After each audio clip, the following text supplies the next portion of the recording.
ICC T20 ప్రపంచ cup 2026లో భాగంగా టీమిండియాతో వాంఖేడే వేదికగా జరిగిన తొలి మ్యాచ్లో అమెరికా 29 పరుగులతో ఓటమి పాలైంది.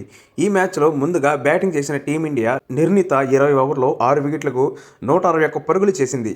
సూర్యకుమార్ యాదవ్ 49 బంతుల్లో 10 ఫోర్లు, 4 సిక్స్లతో 84 నాటౌట్గా ఒక్కడే అజయ్ హాఫ్ సెంచరీతో రాణించాడు.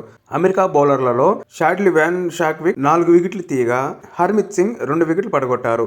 అలీఖాన్, మహమ్మద్ తలో వికెట్ తీశారు. అనంతరం అమెరికా 20 ఓవర్లలో 8 వికెట్లకు 132 పరుగులే చేసి ఓటమి పాలైంది. మిలింద్ కుమార్ 34 బంతుల్లో 3 ఫోర్లు, 1 సిక్స్తో 34 పరుగులు చేసి సంజయ్ కృష్ణమూర్తి 31 బంతుల్లో 1 ఫోర్, 2 సిక్స్లతో 37 పరుగులు టాప్ స్కోరర్గా నిలిచారు.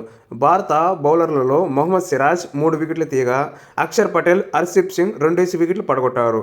వరుణ్ చక్రవర్తి 1 వికెట్ దక్కింది. ఈ మ్యాచ్లో 15 పరుగుల వ్యక్తిగత స్కోర్ వద్ద సూర్యకుమార్ యాదవ్ ఇచ్చిన రిటర్న్ క్యాచ్ను శుభం రంజనే అందుకోలేకపోయాడు. ఈ క్యాచ్ అందుకుని ఉంటే మ్యాచ్ ఫలితం మరోలో ఉండేది.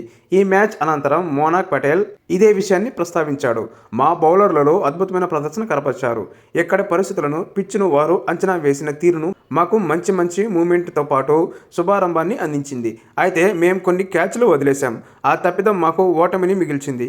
ఈ పిచ్పై 160 పరుగులు మంచి స్కోర్ అని ఈజీగా ఛేదించవచ్చని భావించాను. కానీ మా టాప్ 3 బ్యాటర్ల విఫలం మా విజయావకాశాలను దెబ్బతీసింది. ఈ మ్యాచ్లో ఓడినా చాలా విషయాలు నేర్చుకున్నాం. అనేక సానుకూల అంశాలను తీసుకున్నాం. ఈ ప్రదర్శన భవిష్యత్తులో మాకు ఎంతగానో ఉపయోగపడుతుంది అని మోనాక్ పటేల్ చెప్పుకొచ్చాడు.